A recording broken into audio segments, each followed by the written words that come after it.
तं देवं कंसचाणूरमर्दनं देवकी परमानन्दं कृष्णं वन्दे जगद्गुरु गुरुर्ब्रह्मा गुरुर्विष्णु गुरुर्देवो महेश्वर गुरुर्साक्षात् परब्रह्म तस्मै श्रीगुरुवे नमः। नारायणं नमस्कृत्यं नरं चैव नरोत्तमं देवी सरस्वती व्यासं ततो जयमुदीरये ततो जयमुदीरये।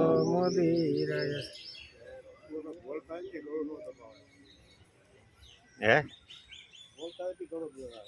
ગળું દબાવે એમ ભીષ્મનું પાત્ર મેં 55 વર્ષ પહેલા ભજ્યું. ઓહો 60 વર્ષ થઈ ગયા. આ વાંચી ને એટલે આપણે જે પેલા ભજ્યું છે ને એ બધું યાદ આવે. કારણ કે જે આપણે બોલ્યા હોય જોઈને મો વાત છે એ બધું તમે આ 55 વર્ષ પહેલાનું છે આ મગજમાં ક્યાં ભગવાન હંગરી રાખી ખબર પડતી નથી. મોટું કોમ્પ્યુટર આ કોમ્પ્યુટર કેવડું છે કે 60 વર્ષ પહેલાની વાત હોય 70 વર્ષ પહેલાની વાત હોય એ આ કોમ્પ્યુટર સમજી રાખે પકડી રાખે અને અટાણે તમને જાહેર કરે કે આટલા વર્ષ પહેલા તું બોલ્યો હતો કે આ વસ્તુ. એટલે શબ્દનો કોઈ નાશ નથી. કારણ કે શબ્દ છે એ ઘૂમતો છે, શબ્દ બ્રહ્મ છે. ભ્રમ છે એ આપણા શરીરમાં ફિટ થઈ ગયો એ તમને 50 60 વર્ષ 70 વર્ષ યાદ આવે. હવે આપણે આજે 5 વસ્તુઓ કાલ કહી કે માનો કે સત્યવતી એને બે પુત્ર વધુ અંબિકા નવાલે એ બધા ક્યાં ગયા એમ કહેશે કે વ્યાસ મુનિના આશ્રમમાં પોતે વ્યાઈ ગયા, પોતાની બાકીની જિંદગી ત્યાં પ્રભુ ભજનમાં ગાળી. પછી એનો પુરાવો નથી ક્યાંય ગયા એનો પુરાવો નથી મળતો. હા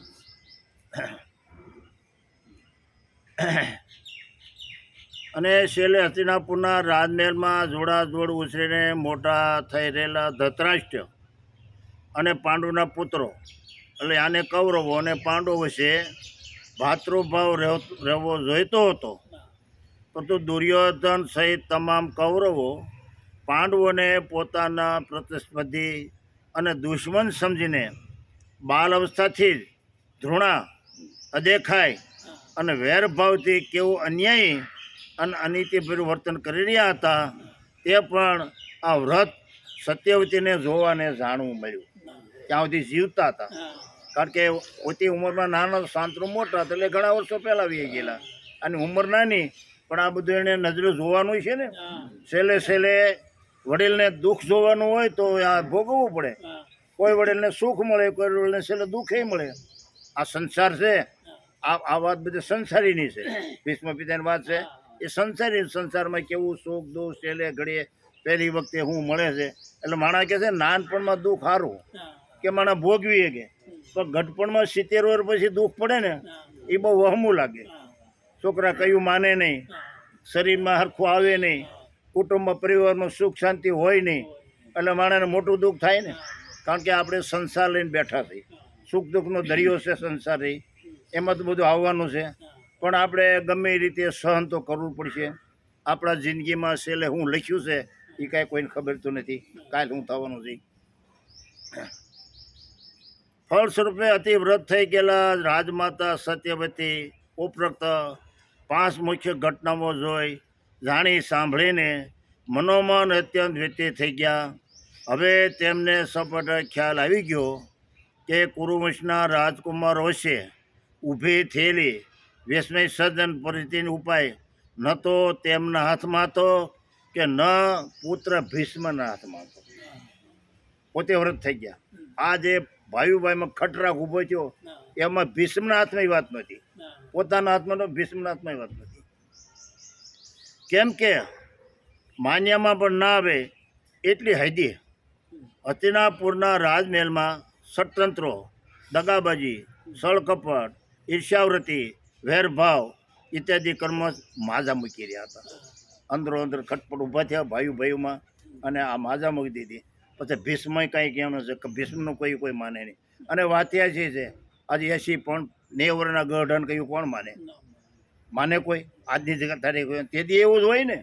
ભીષ્મ પિતાની ઉંમર થઈ ગઈ હતી સત્યવતીની, એટલે કોણ માને નહીં. અને તેમાં કરણ તથા શકુની દુર્યોધનનો પક્ષ લઈને બળતામાં ઘી હોમવાનું કૃત કરી. એ પાછું બળતામાં ઘી હોમે. જેનો દોસ્તાર નબળો ને એની વ્યક્તિ કોઈ સુધરે નહીં. એની ઈર્ષ્યામાં એનું હોય આ કેમ બે ભાઈ બાંધે, કેમ બે ભાઈ બળતરાવે, એ એમાં ઘી રેડ્યા જ કરે. એટલે એને ઈર્ષ્યા હોય બે ભાઈ બધવવામાં, એની મજા આવે, દાંત કાઢવાની મજા આવે. આપણે જોઈએ છીએ ને, મિત્ર મૂર્ખ મિત્ર હોય એ શું કરે, ભાઈઓને નોખા પાડવાનું કરે, કુટુંબને ભેગું રહેવાનું ન કરે, અને એને દાંત કાઢવાની મજા આવે.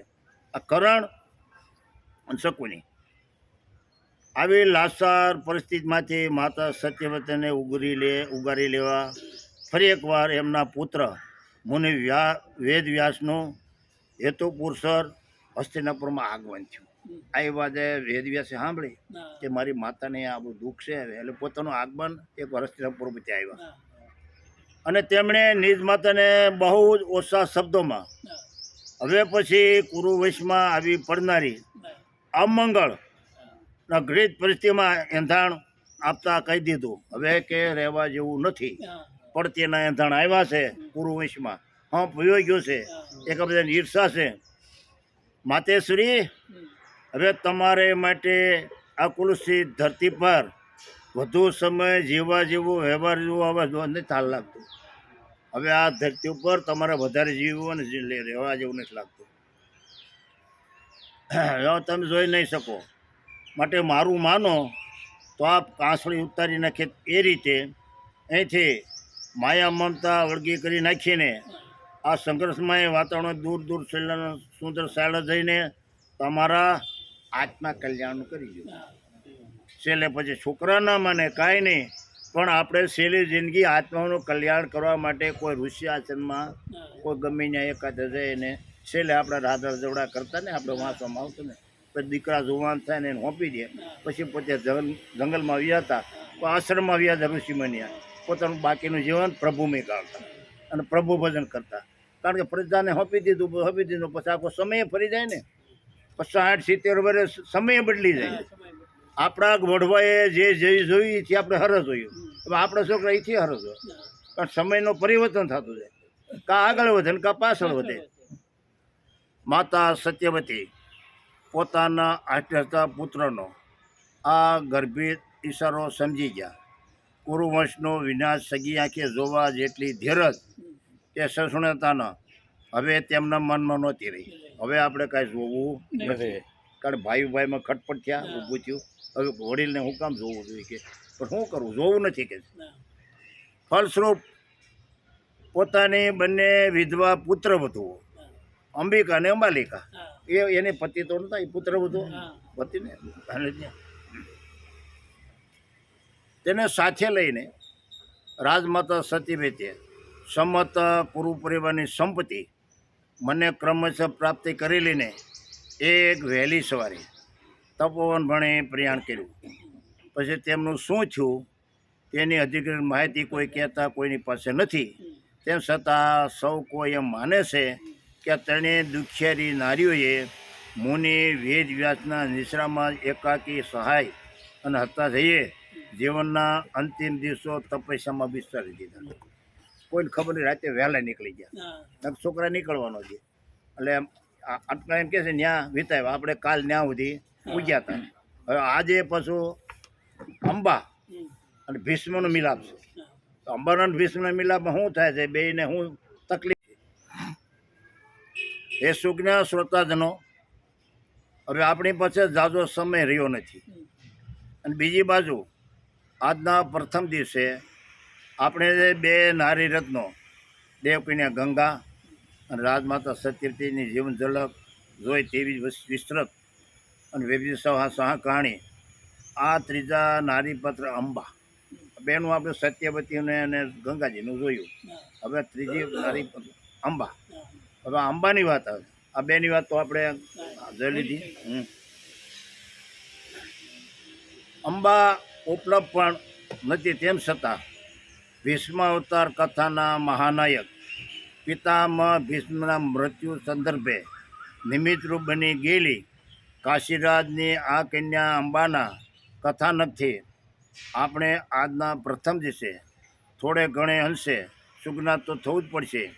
તેથી હું હવે સંક્ષેપમાં આપને ભીષ્મ દ્વારા પ્રથમ અપહત કરાયેલી અને પછી તે મનોમન સૌરપતિ સાલ્વેને ભરી ચૂકેલી એવું જાણતા ભીષ્મે તેને સહેજ પણ વિલંબ કર્યા વિના રથ પાછો વાળી સાલ્વરાજ જવા માટે મુક્તિ કરી દીધું. એટલું તો નહીં, આ મુક્તિ કરી દીધી આટલું તો આપણે સરળ જાણી દીધું કે ભાઈ એને કે હું સાલ્વેને ભરી શકી છું. રણ કિનારનું હરાણ કર્યું કે હું તો સાલો એટલે એને રથ પાછો વળી સાલુની હદ આવીને એનું રાજધાની મૂકી દીધી. એ તો આપણે આગળ થઈ ગયું કે કાંઈ વાંધો નહીં, મારે બે લઈ જાઉં ત્રીજું તું ત્યાં રહી જાઉં. પછી સાલ્વરાજ પાસે પહોંચી ગયેલી અંબાને તમે ભીષ્મ જેવા પરપુરુષ કર્યું હોવાથી હવે તું મારી પત્ની બનવાને યોગ્ય રહી નથી. સાલ્વે ના પડતી, કારણ કે તું ભીષ્મના રથમાં તમે એ ગઈ હતી. નિયમ છે કોઈ કન્યાએ મનથી કોઈને વરી શીખ્યું હોય એને બીજો પુરુષ સ્વીકારતો નહીં. આગલા જમાનામાં જમાનો હતો ભાઈ આ દીકરીનો સંબંધ થઈ ગયો છે તો હવે અમારે ન જોઈએ. આ મનથી સાલ્વને વરી શકી હતી પણ બેઠી ક્યાં ભીષ્મના રથમાં. એટલે સાલ્વને શંકા પડી કે તું ભીષ્મના રથમાં બે એને વરી શકી હતી મારી પાસે કેમ આવી? હવે હું નહીં સ્વીકારું તને, જવા દે. એમ કહીને સાલ્વરાજે તત્ક્ષણ તિરસ્કાર કરીને એને કાઢી મૂકી. ભાઈ અહીંયા નહીં, હું નહીં સ્વીકારું. સાલ્વની આ કઠોર નિર્મય વાણી સાંભળીને સંસળેલી શોભાને અંબાએ પછી પિતૃ ઘરે પાછા જવાનો તો વિશ્વાસ પણ ન કર્યો. બાપને ઘરે જવાય નહીં, કારણ કે પરાયણ રથમાં બે ગઈ હતી, એની ઈચ્છા વહી ગઈ હતી. બાપને ઘરે ન જવાય. ઓલે તગડી મૂકી, ભીષ્મે તગડી મૂકી. ભીષ્મને કે ભાઈ તાર હું એને જવા દે. હવે એકલી થઈ ગઈ, કોઈની ન રહી. અને સીધી પહોંચી ગઈ ભીષ્મ પાસે. હસ્તિનાપુર પાછી ભીષ્મ પાસે. સાલ્વે તો તગડી મૂકી, હવે ભીષ્મ પાસે ગઈ. તેણે ભીષ્મને સભા વચ્ચે અનુરોધ કર્યો કે તે સ્વયં એનો પત્ની તરીકે આપદા ધર્મ રૂપે સ્વીકાર કરે. ભીષ્મ સભામાં બેઠા હતા, ત્યાં જઈને કહ્યું કે ભીષ્મ મારો તમે પત્ની તરીકે સ્વીકાર કરો, કારણ કે અપહરણમાં તમે રથમાં લઈ આવ્યા હતા, તમે મારો સ્વીકાર કરો. પરંતુ ભીષ્મે પોતાની અખંડ બ્રહ્મચર્ય વ્રતિની પ્રતિજ્ઞા આગળ ધરીને તેની માંગણી નકારી કાઢી. નહીં, હું તો બ્રહ્મચારી છું, મેં તો સ્ત્રીનો ત્યાગ કર્યો છે, એટલે હું તો તને ન રાખી શકું. ત્યારે બંને બાજુથી હળધૂત અને અપમાનિત થયેલી અંબાનો આક્રોશ 7મા પાતાળ પહોંચી. એટલી બધી ઢી ચડી ગઈ, બે ઠેકડા અબધૂત થઈ ગઈ. કોણે ના પડી, ઓણે ના પડી. અને એટલો બધો ક્રોધ ચડી ગયો કે હવે કરવું હું? બાપને ઘેરે જવાય નહીં. કોઈ પણ છોકરી ભાગીને વહી ગઈ હોય, બાપને ઘેરે ન જઈ શકે. અંબાનું એવું જ બન્યું ને. અને તેણે ભીષ્મને મોઢામાં સંભળાવી દીધું કે હે કહેવાતા ધર્મ ધુરંધર, મારી અવગતિ અને અધોગતિનું મૂળભૂત કારણ એકમાત્ર તમે જ છો. આ મારી અધોગતિ કરનાર તમે જ છો. આ તમે મારું અપહરણ કર્યું એટલે સાલ્વે ન સ્વીકારી ને પહેલાં એને મનથી વરી ચૂકી હતી.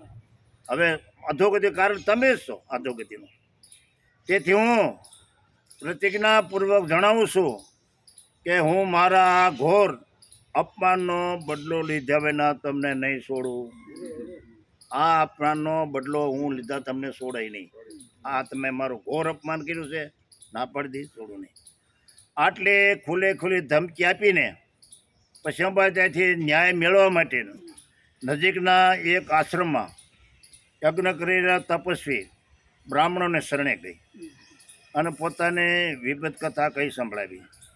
આ તપસ્વી બ્રાહ્મણોમાં અક્રવર્ણ નામનો પરશુરામનો એક શિષ્ય હતો. પરશુરામના આશ્રમમાં ગઈ, એનો શિષ્ય હતો ત્યાં એની પાસે. એનું નામ હતું અક્રૂપણ. પણ હતો જેણે અંબાને આશ્રમમાં શિષ્ય તો હોય જ.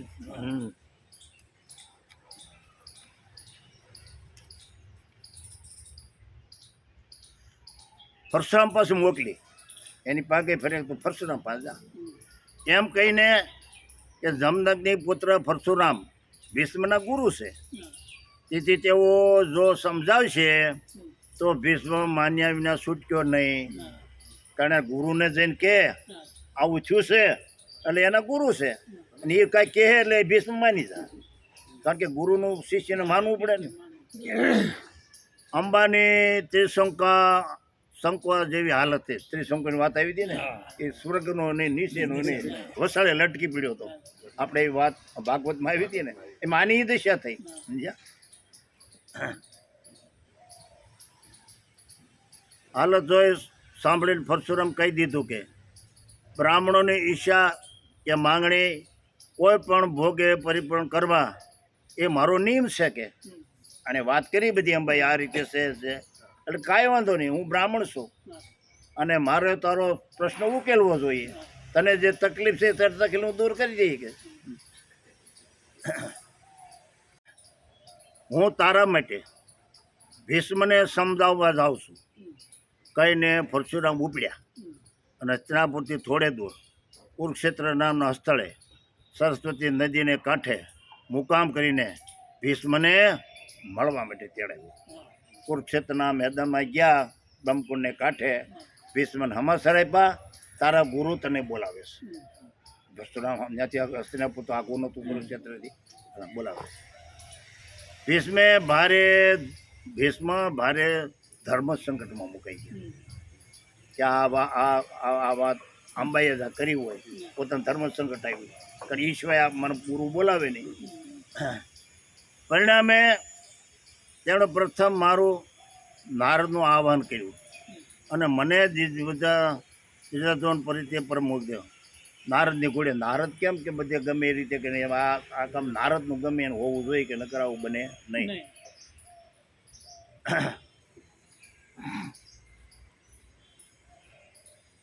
પછી તેણે કૃષ્ણ દેપાયમાન વેદ વ્યાસને પણ બોલાવ્યા અને તેમનું પણ માર્ગદર્શન માગ્યું. ત્યારે તેમણે મારા જો ચિત્ર આપ્યો, વેદ વ્યાસને બોલાવ્યા કે હું આ કરવું, અને એણે જવાબ આપ્યો તારા ગુરુજી કે બરાબર. હે ગાંગેવ, તારા જ કારણે લગ્ન વિમુખ થઈને હવે હઠે સડેલી આ સ્ત્રીને વારવી કે સમજાવી એથી દુષ્કર છે, બહુ કઠણ. અસ્ત્રી હટશે ને, હવે એને વારવીને સમજાવીને બહુ હમું, આને કેમ સમજાવી છતાં જોઈએ આ પરશુરામ શું કહે છે અને શું કરે છે. હવે આપણે જોઈએ પરશુરામ શું કહે છે. હવે એ વાત જોઈએ શું કરે પરશુરામ. આ બાજુ હસ્તિનાપુરથી તાબડતોડ કુરુક્ષેત્ર મધ્યે પોતાના ગુરુને મળવા દોડી આવેલા ભીષ્મને પરશુરામે પોતાના આગમનનો હેતુ જણાવ્યો અને પ્રાચીન કાળના અનેક શાસ્ત્રોક્ત ઉદાહરણો પ્રસ્તુત કરી પોતાના શિષ્ય ભીષ્મને અંબા સાથે લગ્ન કરી લેવા ખૂબ સમજાવ્યો. આગળ એવું બનતું ને કે હરણ કરી તાર ન માત્ર હોશિયાર માણસ પડે એનું સમાધાન કરી દેતા. આપણે કોઈ દીકરીને વાંધા પડ્યા હોય તો ઓછાડે હારો માણસ બેન સમય એમ ભીષ્મને કે હું બોલાવું પરશુરામ અહીંયા ભીષ્મને અહીંયા અંબાની સમાધાન કરી બેના લગ્ન કરાવી દઉં એટલે એકબીજાનું આવી જાય. પરંતુ ભીષ્મ પોતાની જગજાર પ્રતિજ્ઞામાં કોઈ પણ જાતની બાંધછોડ કરવા સંમત નહોતો.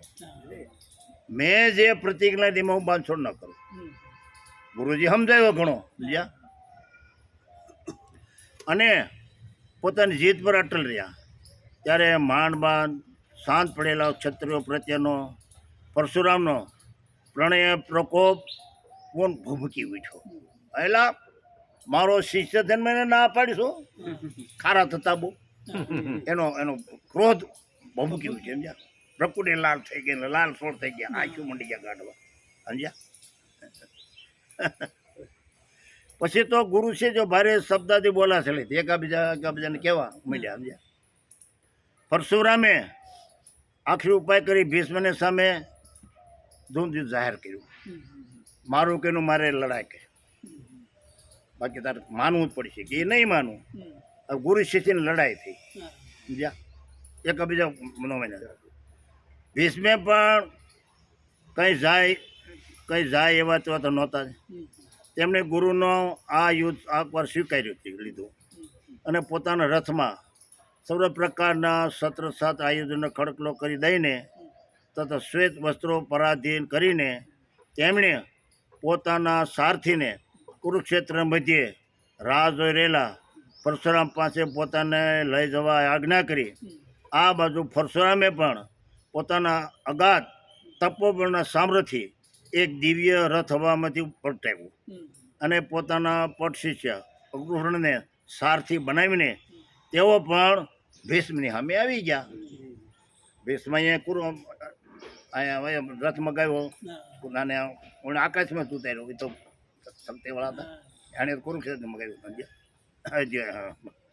પછી એ મહાનુભાવો એમ કહેવાય છે કે પહેલા દિવસે ગુરુ શિષ્ય જે ઘનઘોટ યુદ્ધ થયું તેમાં પરશુરામના એક દિવ્ય શસ્ત્રથી ભીષ્મનો સારથી હણાઈ ગયો.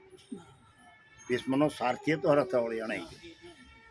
કુરુક્ષેત્રના એકાંત ખૂણે ખેલાઈ રહેલા આ યુદ્ધ સ્થળે ભીષ્મને તાત્કાલિક બીજો સાથી મળવો મુશ્કેલ હતો. તાત્કાલિક ક્યાંથી મળે? પાછું આ કુરુક્ષેત્રનું યુદ્ધ હતું. આ મને હસ્તિનાપુર તો નહોતું, તાત્કાલિક મળે. એક વિરાટ પ્રતિમા મૂંઝાઈ ગયેલા ભીષ્મે મદદ કરવા ખુદ એમના જનેતા ગંગામૈયા સારથિયા રૂપમાં પ્રગટ થયા. એની માતા ગંગામૈયા ભીષ્મને મદદ કરવા માટે સારથી રૂપે પ્રગટ થયા. કારણ કે જ્યાં તાત્કાલિક સાથ બીજો ક્યાંથી મળે. અને તેમણે પોતાના પુત્રના રથની ધુરા સંભાળી લીધી. પછી એવા હસ્તિનાપુરમાં આ સમાચાર પહોંચ્યા કે ભીષ્માન રથનો સારથી હણાઈ ગયો. ત્યારે મહારાજા વિસ્તરાવીર્યના આદેશથી બીજો યોધકુશ સાથી માટે ઘોડે ભીષ્મ આવી પહોંચ્યો. તેવી ગંગા ત્યાંથી અદૃશ્ય થઈ ગયા. તે વિસ્તર હાજર હતા. કાજી આ યુદ્ધ તો માનો નાની વયમાં થયું હતું. હા, એ હાજર હતા. તરત સાથે વાળા ગંગાજી પાસે થઈ ગયા. હે મહાશયો, પુરુષ વિશેનો આ ભયાનક શત્રુયુદ્ધ પૂરા 23 દિવસ સુધી આવ્યું. 23 દિવસ સુધી બેનું યુદ્ધ આવ્યું.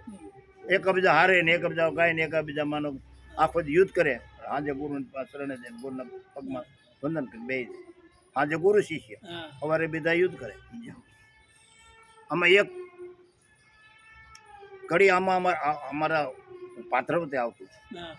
ગુરુ શિષ્યનું જ્યારે યુદ્ધ થયું ને, મને કહે છે, હું કોણ ખબર છે તને? 21 વાર મેં પૃથ્વી નષ્ટ, એ હું પરશુરામ છું. તને ખબર છે હું કોણ છું? એ મારે એમાં યુદ્ધ કરે છે.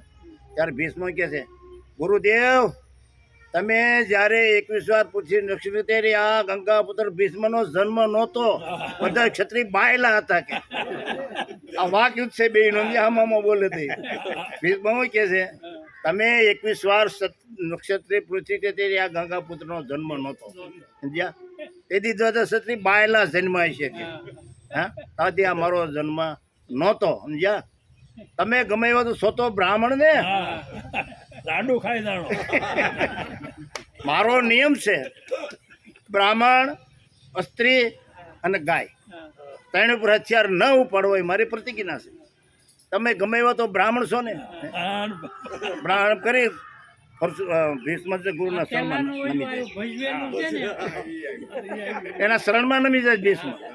લો ગુરુજી, મારો તમારો કુવાડો ગુરુ શ્રી તમારા શરણે સૌ. તમે બ્રાહ્મણ છો, મારા ગુરુજી છો. સમજ્યા? તમારે આવો અભિમાન નહીં કરવાનો. મારો નમી જાય. પુરુષરામ કુવાડું ગમે જાય છે, હાથ અટકી જાય એટલે એના હાથમાં કુવાડો પડી જાય. આહા, આ શું કહેવાય? 21 વાર મેં નક્ષત્રી કરી ત્યારે મારા હાથમાંથી કુવાડો પડી નહોતો ગયો. આજ કુવાડો પડી કેમ જાય? ભીષ્મ અમે આમ કુવાડો મારવા માથામાં જાય ત્યાં હાથમાં કુવાડો પડી જાય છે. એટલે એને અફસોસ થાય છે કે આનું તપ કેવું, અને મારો કુવાડો પડી ગયો. સમજ્યા?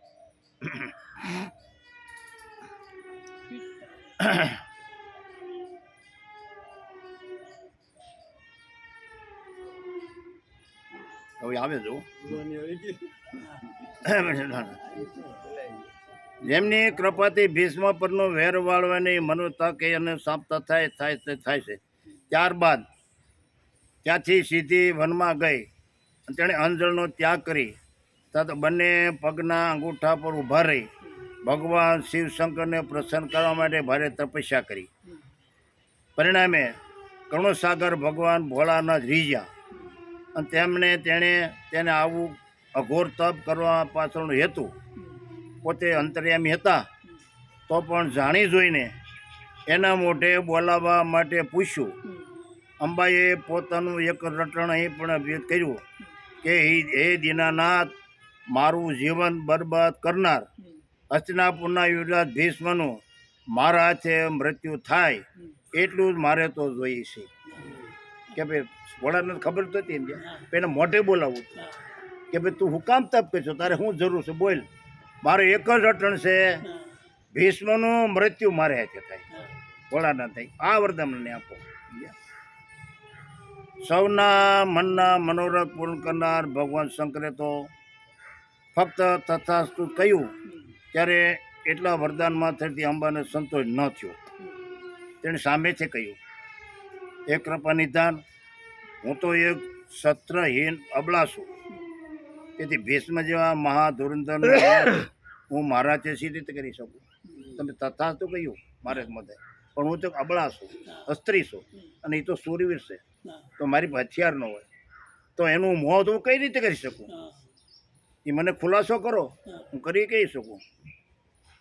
ત્યારે પૃથ્વીના ઉમાપતે કહી દીધું, હે પુત્રી, આ જન્મે નહીં પરંતુ આવતા જન્મે તારો આ મનોરથ પૂર્ણ થશે કે ભીષ્મ તો દીર્ઘાયુષી છે. આવતા જન્મે તો કાપી નગરીના રાજા દ્રુપદને ત્યાં રાજકુરી તરીકે અવતરીશ. પરંતુ જ્યાં મારો વસન છે, તું યુવા અવસ્થામાં આવીશ ત્યારે દ્રુપદની દીકરી થઈને અવતરીશ.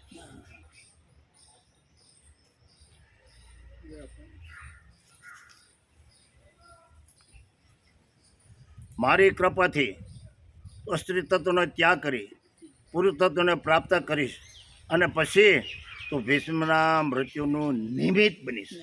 તારે અહીંથી મરશે નહીં, તું એનું નિમિત્ત બનીશ. સ્ત્રીમાંથી તું પુરુષ બનીશ અને પણ તું ભીષ્મના મૃત્યુનું નિમિત્ત બનીશ. તારે અહીંથી ભીષ્મ મરશે તો નહીં, શંકર ભગવાન તો નિમિત્ત બનીશ. યા શિખંડી. આદરણીય મહાનુભાવો, આ પિતામહ ભીષ્મના જન્મજીવન અને મૃત્યુ સાથે સંકળાયેલી ત્રિનારી પાત્રોમાં સંચિત પરિષદ દ્વારા આજની દ્વિતીય બેઠકની ભીષ્મ અવતારની કથા સમાપ્ત થાય છે. હવે આવતીકાલે આપણે સવારની બેઠકમાં પ્રજ્ઞાચક્ષુ મહારાજા ધૃતરાષ્ટ્રનો તથા સતી ગાંધારીનો જીવન વૃત્તાંત અને તે પણ ભીષ્મ પિતામહના જીવન સાથે સંકલન છે તેટલો જાણવા સમજવાનો પ્રયત્ન કરીશું. બોલો જય સચિદાનંદ, જય સચિદાનંદ, જય સચિદાનંદ. આગલી સભા એણે પૂરી કરી. હવે આપણે કાલની સભામાં આ વાત કરશું. ગાંધારી અને ધૃતરાષ્ટ્ર એની ભીષ્મનો સ્વાદ છે. એ પછી નીચેનો મંગળ શ્લોક ગાતા ગાતા નારદજીએ કથા પૂર્ણ થવાની જાહેર કરી. સર્વે તમ સુખિના સંતો, સર્વે સંતો નિરામયા, સર્વે ભદ્રાણી પશ્યંતુ, મા કસ્મિ દુઃખમાપ્યતામ. હસ્તિનાપુરની ગાદીનો ત્યાગ મહાન દેવવ્રત પછી પામ્યો ભીષ્મ નાભા વિધાન. તોય વારસ ન રહ્યો સત્યવતે પરેશાન. વ્યાસે કીધું નિયંત્ર, તે ત્રણ પુત્ર પ્રધાન. વ્યાસજીએ પુત્ર આપ્યા. હવે આવે છે રસ્યપોળ. હવે રાત્રિ પડી ગઈ, કથા બંધ થઈ. હવે રાત્રિમાં શ્રી કૃષ્ણની રાત્રિ સભામાં શું થાય, રાતમાં શું બને એ વાત આવે. ભીષ્માવતારની કથાના આજના પ્રથમ દિવસની દ્વિતીય બેઠક સમાપ્ત થતાં ભાવ વિભોર થઈ ગયેલા શ્રોતાજનો ઊભા થઈને ધીરે ધીરે વ્યાખ્યાન મંડળની બહાર નીકળવા લાગ્યા ત્યારે વ્યાસપીઠ પરથી નીચે પધારેલા મુનિવર નારદજીને સન્મુખ જઈને શ્રી કૃષ્ણે તેમને અંતરના ઉમળકાથી અભિમાન પાઠવા અને પછી પોતાની બાજુમાં આવીને ઊભા રહેલા પટરાણી વૃક્ષમણીને સંબોધન કહેવા માંડ્યું. પોતાની પટરાણી હતા, વ્યાસજીથી હેઠા ઉતર્યા નારદજી વ્યાસપીઠેથી બેન સંબોધન કર્યું, મળ્યા. પછી પટરાણી વૃક્ષમણી શું કહ્યું, દેવી બપોરે રૂબરૂ આવીને દાવ મને ભોજશાળા પરથી આજ સાંજની ખાસ ભોજન વેચતા નજરો રિહાળો માટે આવવાનો આગ્રહ કરી જવાથી આજની ભોજન દાવભાઈ મને ત્યાં જમવાનો આગ્રહ કરી ગયા. હું અહીંથી સીધો જ ત્યાં જાઉં છું. ત્યાર પછી હું પિતાશ્રીને આવાશે દેવી કે મને મળવા જવાનું છું. એ રૂક્ષમણી મારે ને તારીને ભોજન કરવા આવું નથી, ભાઈ મને કહી ગયા છે આજે ભોજન મારે ને કર્યો. એટલે હું ત્યાં ભોજન કરી સીધો આપણા માતા પિતાને મળવા જવાનો, સીધો ત્યાંથી ભોજન કરી. એ મને જમાડ્યા તો નહીં જવા દે. જ્યારે કૃષ્ણ ભગવાન માતાને મળવા જતા તે માતા થોડું જમાડતા કે જમ્યા વગર તાર ન જ મારે તે જમવું પડે. એવો આપણે દાખલો જોયો ને. મોદી અમદાવાદ આવતો એની માતા પાસે જતો, માતાની પાસે હેઠો બેસી જતો ને 2 કોળિયા જમાડતા આપણે જોયું. આ નિયમ છે. ભલે દીકરો ગમેડો મોટો હોય પણ માતા પાસે તો બાળક છે. માં એની માં. જો ભગવાને શું કહ્યું કે હું ભલે ભાઈને ઘેર જમી ના હોય પણ માતા પિતાને મળવા જાય ને એના રૂમમાં એટલે મને માં જમાડશે કે થોડોક બટા જમતો જા. માનો ભાવ છે ને. આજે એવું છે ને કે છોકરો થોડોક રિહાણો કે તો બાપા કે ભાગજાળા નથી તને ખાવા દેવાતો રિહાણો, પણ માં એમ કે ના પાછલે બળે કે મારા બાપા તારે બાપાનું સમજાવી લે, ખાઈ લે 2 કોળા ખાઈ લે. આજે પણ આપણે જોઈએ છીએ ને માં બીજા વગડાના વા.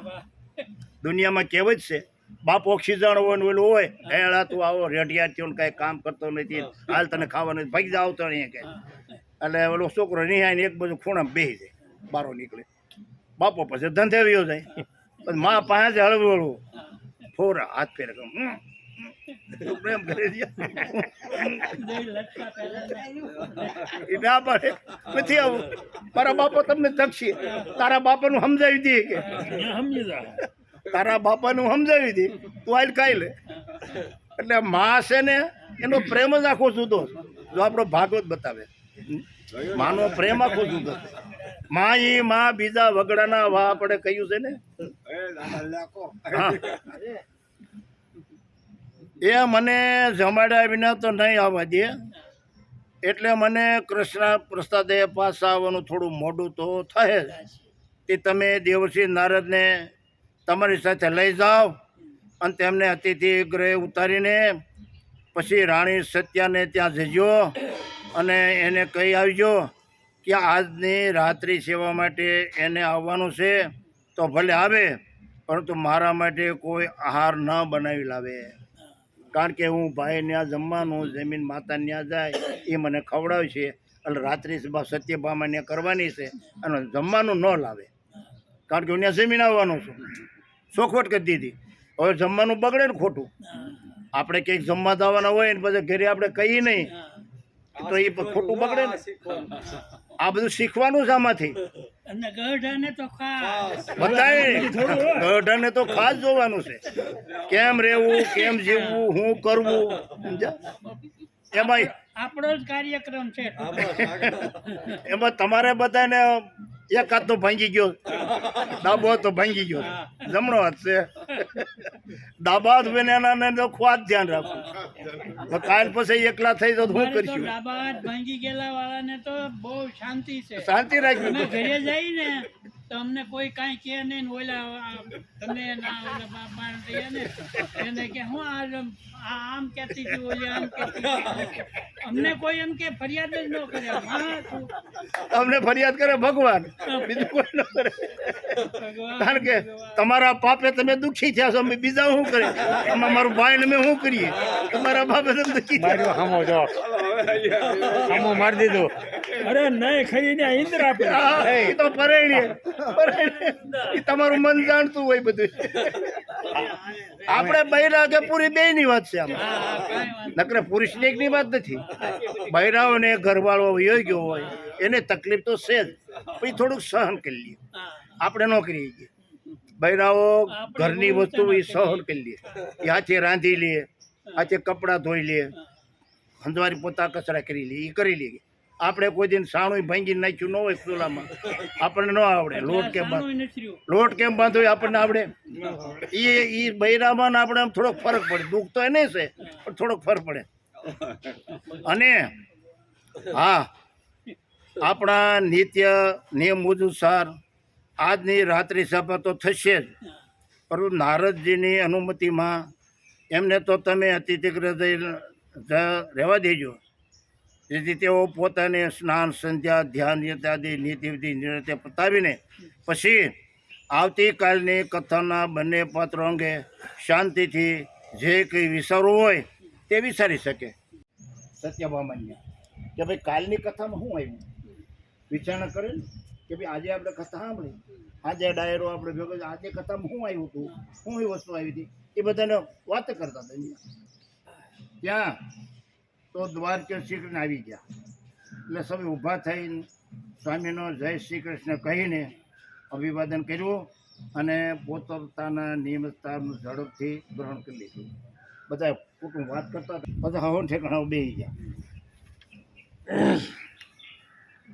પછી તો હિંડોળા ખાટ પર આસનસ્થાન થઈને હળવે હળવે હિસતા મુરલી મનોહર મધુસૂદને પોતાની સામે બિરાજેલી અષ્ટ મહારાણીઓ ભણી એક અર્થસભર નજર નાખીને પટરાણી રૂક્ષમણીને સંબોધીને સીધો પ્રશ્ન પૂછ્યો.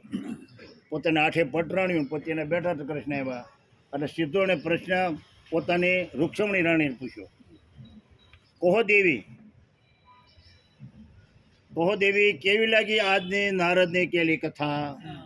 આજે જે નારદે કથા કહીને સાંભળી તમને કેવી લાગી? એમાં કાંઈ હોય વાત કરો, કેવી લાગી? વિષ્ણુવતાની કથા સવાર અને બપોરની બંને બેઠકોમાં અપૂર્વ રસાનંદ અનુભવની સાથે સાથે અગાધ જ્ઞાનનંદની પરિસ્થિતિનો સંતોષ પણ સમાપ્ત થયો ને અંતર્યામી શ્રી કૃષ્ણે પોતાના સ્વભાવ અનુસાર આવો ઔપચારિક પ્રશ્ન પૂછી આજની રાત્રિ સભાનો શુભ આરંભ કર્યો. થોડી વાતો કરી કથાની, પછી રાત્રિ સભા બધાની બોલાવી હતી પોતાના પટરાણીઓ, અમે વાત કરી. પ્રત્યુત્તરમાં નજર નીચે ઢાળીને રાણી રૂક્ષમણી બોલ્યા. થોડાક પૂછ્યું હું થયું હતું. રૂક્ષમણી બોલ્યા, હું આવી ગયા કેમ રોવા માંડ્યા? સ્વામી, આજે તો વીણા પાણીએ એટલી બધી અદ્ભુત અને અજ્ઞાન હકીકતનો ભંડાર બંને બેઠકો દરમિયાન ખુલ્લો મૂકી દીધો છે કે સવાર બપોરની બેઠકો ક્યારે પૂરી થઈ ગઈ એની કોઈને ખબર ન પડી. ભારતજીએ એવી કથા કરી વિભોર થઈ ગયા. હે, ભાવ વિભોર. એટલા બધા ભાવ વિભોર થઈ ગયો. બપોર કેમ થઈ ગયા, પછી હાંજ કેમ પડી ગઈ એ કાંઈ ખબર ન પડી. એવા બધાને એમાં મજા આવી ગઈ. નારદજી એવી કથા કહી કે એમાં બધાને એમ થઈ ગયું વાહ ભાઈ વાહ.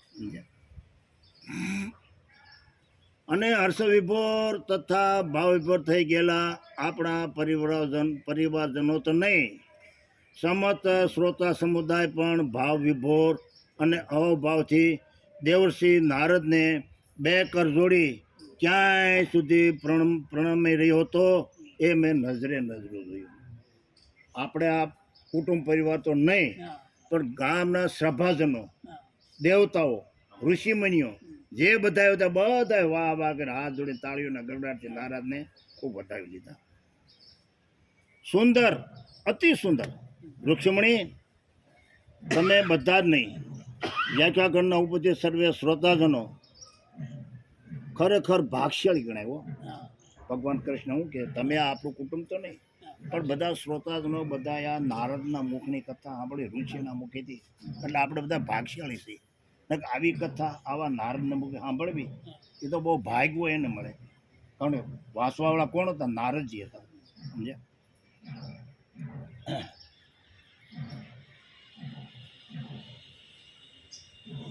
એ બે નજરે જોવા મળ્યું. સુંદર અતિ સુંદર રૂક્ષમણી તો બધા ભાગ્ય ઉદ્યાનો કેમ તો આ ખબર ભાગશાળ ગણ આવા પ્રખાન પંડિત સ્વર્ગનાન સંપત ત્રિભુવન વિહારી દ્વારકામાં નારદની કથા છે ને આપણે બધા આંબળમાં બેઠા છે. આપણે મહાન ભાગશાળી થઈ કેમ છે કૃષ્ણ ભગવાને આમ કહ્યું. ચાલો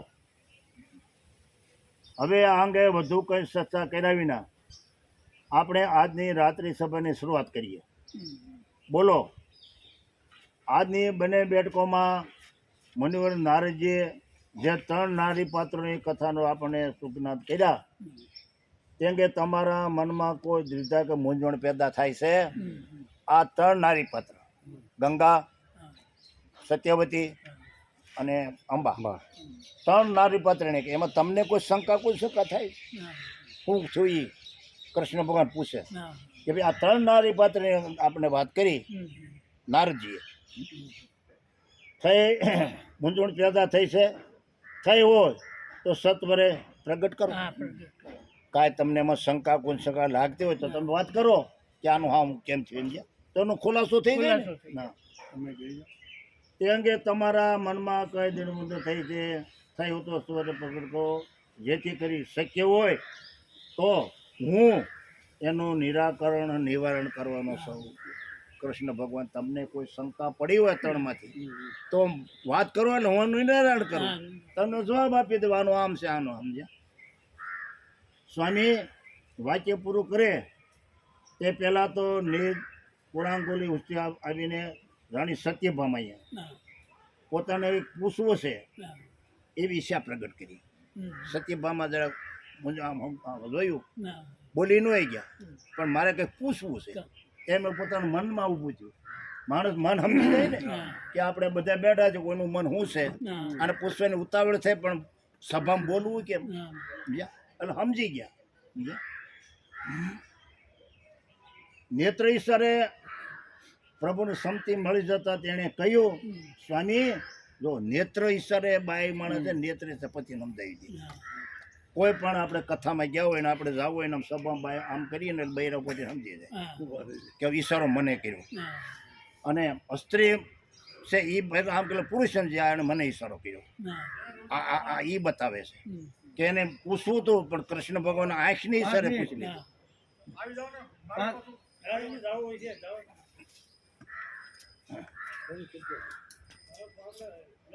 એને કહ્યું સ્વામી મારો તો ફક્ત આટલું જાણવાની જિજ્ઞાસા છે. પહેલાં સાપી ધ્રુવ નામના વસુને પુત્ર દેવરૂપે જન્મ આપ્યા પછી એની આ જનેતા ગંગામૈયા પોતાના તેજસ્વી અને નરોત્તમ એવા સુપુત્રના દીર્ઘ જીવનકાળ દરમિયાન કેટલી વાર એના સંઘર્ષમય જીવનમાં રાહબર પ્રત્યે થયા છે. એણે આ દેવવ્રતનો જન્મ એમાં પછી ગંગાજી એને કેટલી વાર મળ્યા ત્યારે જરૂર પડે ને. રાત્રિ સભામાં એનો પરિવાર ભેગો થયો. કૃષ્ણ ભગવાનનો પરિવાર, બધી રાણીઓ પટરણ બધી. એમાં કૃષ્ણ ભગવાન કહે છે આ 3 પાત્ર આપણે કયા ગંગાજી, સત્યવતી અને અંબા 3 પાત્ર કોઈને શંકા લાગતી હોય તો કયો તો આપણે એનો જવાબ મળી જાય. પછી સત્યભામાએ કહ્યું મારો તમને પૂછવાનો વિચાર. સત્યભામા કહે છે શું કહે છે પોતાનો કંઈ પૂછવો એ વિચાર પ્રગટ ત્યારે નેત્ર ઈશારે પ્રભુની સંમતિ મળી જતા તેણે કહ્યું સ્વામી મારો તો ફક્ત એટલું જાણવાની જિજ્ઞાસા છે કે પહેલાં સાપી ધ્રુવ નામના વસુને પુત્ર દેવવ્રત રૂપે જન્મ આપ્યા પછી અને એની આ જનેતા ગંગામૈયા પોતાના તેજસ્વી અને નરોત્તમ સેવા સુપુત્રના સુદીર્ઘ જીવનકાળ દરમિયાન કેટલી વાર એના સંઘર્ષમય જીવનમાં રાહબર થવા પ્રયત્ન થયા છે. જો થયા હોય તો ક્યારે અને શા કારણે એટલું જાણવાની મારી ઈચ્છા છે. કૃષ્ણ ભગવાન કહે છે, સત્યભામા કહે છે કે ગંગા પુત્ર દેવવ્રતનો જન્મ આપ્યા પછી દેવવ્રત હયાત છે, ગંગાજી હયાત છે. તો જ્યારે ગંગાજી દેવવ્રતને ક્યારે મળ્યા, કઈ જગ્યાએ, કે ઠેકાણે, હું જરૂર પડે એની માતાની. અને ભાગવત મહાભારતમાં આવે છે ક્યારે જરૂર તે ગંગા મૈયા પાસે પ્રાર્થના ભીષ્મ પિતા કરતા અને ગંગા મૈયાને જળમત બાળે જવાબ આપતા. તો ક્યારે ક્યારે મળ્યા, કઈ મળ્યા, કે ઠેકાણે હું કામ મળ્યા, સત્યભામા એ કૃષ્ણને પૂછે છે. તો આનો મને ખુલાસો કરજો કે ભાઈ એની માં હતા ભીષ્મ પિતા તો અહીંયા હતા 185 વર્ષ જીવ્યા. એટલે સંસારમાં સુખ દુઃખ તો આવ્યું હોય ને. પછી છોકરા કયું માનતા નહોતા, પોતે ક્યારે મૂંઝવણમાં આવે તો પૂછવું કોને? વડીલો મૂંઝવણમાં આવે તો છોકરા કયું માને, પૂછવું કોને? પણ ગંગા મૈયા એના હયાત હતા, પૃથ્વી ઉપર ગંગા મૈયા હયાત હતા. એટલે ક્યારે ક્યારે એને મળ્યા, હું કામ મળ્યા, હું કામથી પૂછ્યું ભીષ્મ એને મને જવાબ આપો. પ્રભુ શ્રી કરીને ક્ષેત્ર પ્રત્યુત્તર આપ્યું. અત્યંત કુલોજનક પ્રશ્ન છે તમારો સત્યભામા, તમારો પ્રશ્ન બરાબર છે. એના ઉત્તરમાં પહેલાં તો આટલું કે જાણી લો કે ગંગા એ મહાભારતના અન્ય સ્ત્રી પાત્રોની સરખામણીમાં સૌથી ઓછો સમય પ્રત્યક્ષ થતું નારી પાત્ર. ભીષ્મને ઓછામાં ઓછા ગંગા જેવા કારણ જન્મ આપે તરત વળી મારા મતાનુસાર તો ગંગા સત્યવતી ક્યાં કરતાંય મહાભારતનું વૈશિષ્ટ્ય પાત્ર છે. સત્યવતી કરતાં ગંગાનું પાત્ર હર હશે એના કરતાં. કે મહાભારતના જે કુરુવંશની કથા સમાવિષ્ટ છે તેમાં સૌ પાત્રોની વિરોધ એવા પિતામાં ભીષ્મની તે માતા છે. મુખ્યથી જ ગણાય ને આ મહાભારતના ભીષ્મ પિતા જે ઘણા વર્ષ એની માતા છે. એટલે મુખ્ય તો કુરુક્ષેત્રમાં એ કુરુકુળમાં ગણાય, જન્મ આપનાર એ. તેથી હકીકતમાં તો આ જનને નો બહુમાન એ ગંગાને ફાળે જાય. જો બહુમાન ગણતા હો તો એ ફાળે ગંગાને ફાળે જાય છે. ગંગાજીનું મહાન ઉત્તમ ગંગાજી છે. હવે તમારા પ્રશ્ન ઉત્તર આપું છું. તો દેવવ્રતનો જન્મ આપ્યા પછી એને જનેતા ગંગા એના પ્રત્યક્ષ જીવનમાં 3 વાર મળી શક્યા. આખા જીવનમાં એને 3 વાર મળ્યા. ભીષ્મને ગંગાજી આખા જીવન દરમિયાન 3 વાર મળી.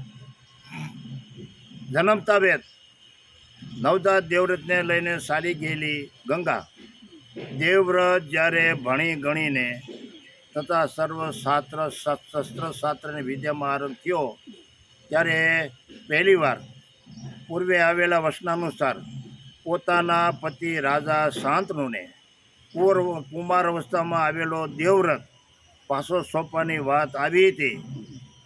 સદૈવ થયેલી તેની પ્રથમ ઉપસ્થિતિ.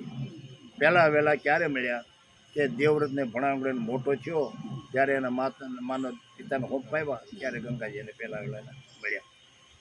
ત્યાર પછી પુત્ર ભીષ્મ અને એના ગુરુ પરશુરામ જ્યારે યુદ્ધ થયું ત્યારે આપણે આજ છેલ્લે સાંભળ્યું તે પ્રમાણે પરશુરામના બાણથી ભીષ્મના રથનો સાથી હણાયો.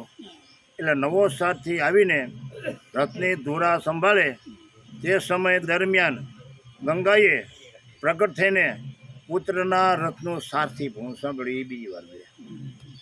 સાથી થઈને મરી ગયો તો સાથી થઈને આવ્યા અને એને સંભાળ્યું એટલે ભીષ્મની બીજી વાર મળ્યા. આ હતું એનું બીજી વારનું પ્રતિકરણ. તપસ્યા. ભીષ્મ એ વ્રત કરેલી કાશીરાની 3 કન્યાઓમાં પૈકી અંબા નામની પહેલી કન્યાએ જ્યારે કહી દીધું કે પોતે તો મનોમન સાલુરાજને વરી ચૂકેલી છે, ત્યારે ભીષ્મે એને મુક્ત તો કરી દીધી. તો આપણે આજે જાણી શક્યા છીએ તે મુજબ આ કમનસીબ અંબાનો ન સાલ્વે સ્વીકાર કર્યો, ન ભીષ્મે સ્વીકાર કર્યો, ન પિતાને ઘેરે ગઈ તેમણે સ્વીકાર કર્યો નહીં. ત્યારે ઘરની કે ઘાટની ન રહેલી અંબા પોતાના આ કમનસીબ માટે ભીષ્મ જવાબદાર છે એવું સમજીને તપસ્યા દ્વારા ભીષ્મના મૃત્યુને જ્યારે આકાશ કરી હતી ત્યારે ત્રીજી વાર ગંગા પ્રગટ થઈને તેને સમજાવવા માટે ગઈ હતી. ત્રીજી વાર એણે કેવું મારું ભંગા ત્યારે એને ભીષ્મ સમજાવવા ગઈ ગંગાજી આમાં આવે છે અને અમે આ પાત્ર ભજવું છે. ગંગાજી આવે છે અંબાને કે આવું તપ છોડી દે, તને પૃથ્વીનું રાજ આપવું, મહારાણી બનાવવું તો કે તને આપું, પણ તારા તે ભીષ્મ મરે એ વાત છોડી દે. તપમાં બેઠી ને તો એ ગંગાજી એમને કઈ પ્રગટ થઈ કે મારા પુત્રને મારવા માટે તું છોડી દે ને તને તું કે આપું, કે એની પટરાણી બનાવી દઉં, કે તને રાહ દઉં, કે તો સ્વર્ગ આપું, પણ તો આ રસ્તામાં તો એક ને એક ની બે નો નહીં, કાંઈ મારે જોતું. મારો તો એક જ નિયમ છે, ભીષ્મને મારે છે મૃત્યુ, એ જ મારે જોઈએ છે. ત્યારે સમજાવવા આવી હતી પણ એ નહોતું મને.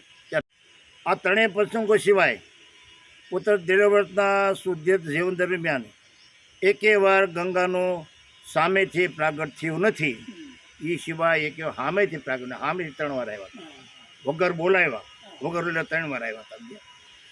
પણ તો કહેવાય છે કે જ્યારે જ્યારે પોતાના જીવનમાં વિકટ સંજોગો ઊભા થયા અને શું કરવું ને શું ના કરવું એવા દ્વિધાજન પરિસ્થિતિમાં ઊભી થઈ ત્યારે ભીષ્મ એકલા સૂપ સાપ ગંગા નદીને કિનારે જઈને માતેની બૂમ પાડીને ગંગાને બોલાવતા હતા.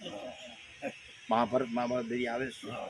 ત્યારે તકલીફ પડે, શું કરું, હું મૂંઝવણમાં જાય ને ત્યારે ગંગા કિનારે જઈ હાથ જોડી માં ગંગા માતા માતા ગંગા માતા ગંગા પોગતા ગંગા આવતા. અને જળમાંથી પ્રગટ થયેલી ગંગા સમક્ષ તેમની મૂંઝવણ અભિવ્યક્તિ કરીને તેમનું માર્ગદર્શન મેળવતા હતા એવું ઇતિહાસ લખે છે. કારણ તેથી ભગવાનનો જન્મ નહોતો. આ જ્યારે બધું બન્યું ત્યારે ભગવાન તો પૃથ્વી પર નહોતા. પરંતુ શૈલી ચોથી વાર મારી અને મુનિ વેદ વ્યાસની ઉપસ્થિતિમાં ગંગા જ્યારે કુરુક્ષેત્રના રણ મેદાનમાં પ્રત્યક્ષ થઈ ત્યારે એનું એ પ્રાગટ્ય ન કેવળ અણધાર્યું બલકે આશ્ચર્યજનક પણ હતું. કેમ કે મહાભારતનું યુદ્ધ પૂરું થયા પછીના 58મા દિવસે ભીષ્મે જ્યારે પિતાએ આપેલા ઈશા મૃત્યુના વરદાનથી પ્રાણ ત્યાગ કર્યો ત્યારે દેવકીના ગંગા રૂપે નહીં પરંતુ સામાન્ય નારી કક્ષાની માતાની જેમ અત્યંત દુઃખીએ આક્રમણ કરી રહેલી ગંગાને અમે પહેલી વાર નજરો નજર નિહાળી. છેલ્લે જ્યારે જાવું હતું ત્યારે ભગવાન હાજર હતા. આ 3 વખત ભગવાન કે મેં હામી હતા નહીં. જ્યારે ઈશા મૃત્યુથી છેલ્લે જવાનું હતું ત્યારે ગંગા સ્વરૂપ લઈને આવ્યા અને પિતાને ભીષ્મે છેલ્લે કહ્યું ને કે માણસ મરતી વખતે ગંગાજળનું એક ટીપું મોઢામાં જાય તો મોક્ષ થઈ જાય. તો હું તો ગંગાનો સાક્ષાત પુત્ર છું. તો મારી માતા મને યાદ આવી. છેલ્લે કે છે, કારણ કે અમે છેલ્લો પ્રસંગ છે ત્યારે ભીષ્મ કહે છે કે અર્જુન હું ગંગાનો પુત્ર, અને માણસ જ્યારે મરી જાય ને ત્યારે એ ગંગાજળનું ટીપું મોઢામાં લઈને મોક્ષ થઈ જાય, ત્યાં ધોગતિ નહીં જ જતો. તો હું તો સાક્ષાત ગંગાનો પુત્ર. મને મારી માતા યાદ આવી એટલે મારે માતાને બોલાય અને બાણ મારી અને એ ગંગાજળ એમાં ફોટો ઉપર આપ્યો છે. ગંગાને મારી ગંગાજળ હોય ને મોકમાં નાખ્યો છે. ત્યારે અમે ગંગાના દર્શન ભગવાન કૃષ્ણ કે જોયા. 7 પુત્રને જન્મ આપીને તરતા સ્વસ્તે દરેકને નદીના પ્રવાહમાં ડૂબાડી દેતા જે જનેતાનું રૂવાડું ફરક્યું નહોતું એ ગંગા 8મા પુત્ર ભીષ્મના દેવસાટ ટાણે શિકાર અને હૈયાફટ રુદન કરીને અંદરાધાર આંસુ વાવી રહ્યા હતા. હાથ પધરાવી દે ને એની રૂવાડું કારણ કે શ્રાપિત થતા એનો મોક્ષ કરવો હતો ત્યારે એ રૂવાડું ન પી. જ્યારે 8મો પુત્ર જ્યારે શ્રદ્ધાને જવાના થયો ત્યારે એના આંખમાંથી આહુડા ન હોય ત્યારે કહે છે ગંગાજી કહે છે અરે આ મારા પુત્રને કોણે માર્યો? સમજ્યા? આવો પુત્રને જન્મ આને મારનાર કોણ છે? કે પછી તેથી અર્જુન કહે છે માતા આ તમારો પુત્ર અર્જુન મેં માર્યા છે. પછી એને શ્રાપ આપે છે. અર્જુનને ગંગાજી શ્રાપ આપે છે. તો ભીષ્મ હા માતે હું કીધું તારો જા 6 મહિના શિષ્ય થઈ જાય. શ્રાપ આપી દીધી. માતાજીને ભીષ્મ પિતા બહુ ઠપકું દે છે મારે કે બાત અહીંયા હું કીધું છેલ્લે અસુરના યુદ્ધમાં એ વાત આવે છે આપણે મહાભારતમાં. એટલે છેલ્લે અહીં કે સમજ્યા બહુ રેડ્યા. એ સત્યભામા ત્યાં ઉપસ્થિત એવા મેં એને આશ્વાસન આપવાને આત્મહત્યા પ્રસાદ કર્યો. જવાબમાં એણે શું કહ્યું ખબર છે? એણે કહ્યું, છેલ્લે આશ્વાસન મેં આપ્યું. કૃષ્ણ ભગવાન હું હાજર હતો, ભીષ્મ પિતા બાંધતા જે જવા નથી ભગવાન હું હાજર હતો, ત્યારે એ બોલે હું મેં શું કહ્યું બોલ. હે શ્રી કૃષ્ણ, હું મારા પુત્ર દેવવ્રત ભીષ્મના મૃત્યુને નથી રડતી. મારા દીકરા માણસ મૃત્યુ થવાનું છે, ઉંમર થાય એટલે પુત્ર કે પત્ની કે પુત્ર ગમે મૃત્યુ એને હું નથી રડતી. સમજ્યા? કૃષ્ણે કહ્યું શાંત રહ્યો માતા, પછી આ પૃથ્વી પર આવે એને જવું તો પડે જ છે. ભીષ્મ ઘણું જીવા, ઘણું કામ કરી ગયા, ઘણા વર્ષો રહ્યા, ઈચ્છા મૃત્યુ હતી, અને એને હું નથી રડતી. કેમ કે જન્મ અને મૃત્યુ એ તો માનવજાત માટે અવિનો પાવો છે, એ તો માણસ માટે છે જ. ગંગાજી કહે છે જન્મ અને મૃત્યુ એ તો માનવ જાત માટે અવિનાભાવી ઘટના છે. પરંતુ હું તો રડું છું જેવી રીતે એને મૃત્યુના મોંમાં ધકેલી દેવામાં આવ્યો એનું માછી અને અન્યાયી ઘટનાને ખાતર એને આ મોતના મુખમાં ધકેલીને અન્યાય શું થયું. હે વાસુદેવ, કાશી રાજની કન્યાઓનો સ્વયંવર વખતે સમસ્ત આર્યવ્રતના રાજ્યો એકલાથી પરાસર કરનાર શ્યામ જમદગ્નિ પરશુરામ જેવા ગુરુને પણ પડકારીને એમને વિજય ન થવા દેનારા મારો આ મહાસમૃદ્ધ પુત્ર પારકા પુરુષોત્તમને પામેલી અત્રિ વધાણી શિખંડીને કારણે મદમાં પોઢી એને એનો મને અફસોસ છે. પરશુરામ જેવાને કે જીતનારો હે ત્રણ કન્યાઓનું હરણ કર્યું હતું, એક હાથે લઈ આવ્યો કોઈને બતાવ્યો, અને એક સાધન અસ્ત્રીનાથી મારા પુત્રનું મૃત્યુ, એનો મને અફસોસ. મારા પુત્રનું મૃત્યુ આવો ક્ષત્રિય, આવો બહાદુર ભીષ્મ પિતાને જેણે મને પરશુરામને જેણે હરાવ્યા હતા, અને એ આ સ્ત્રીનાથી મૃત્યુ થઈ ગયું, એનો મને અફસોસ છે. સાધારણ અસ્ત્રી ગારણીએ શિખંડીના કારણે મૃત્યુનું વધમાં પહોંચી ગયો. એની વિવિધ દિશા એ દ્વારકેશ મારાથી સહન થતી નથી. તેથી હું આ હળાહળ અન્યાય સામે આક્રોશ કરી રહી છું. આ હળાહળ અન્યાય છું એની એમ મને દુઃખ છે. માણસ ભયો છે એ તો બરાબર છે કે ભાઈ આ સંસારમાં આવ્યા એ તો છે, પણ એ શિખંડી જેવા સાધન અસ્ત્રી નથી, એનો મને અફસોસ છે.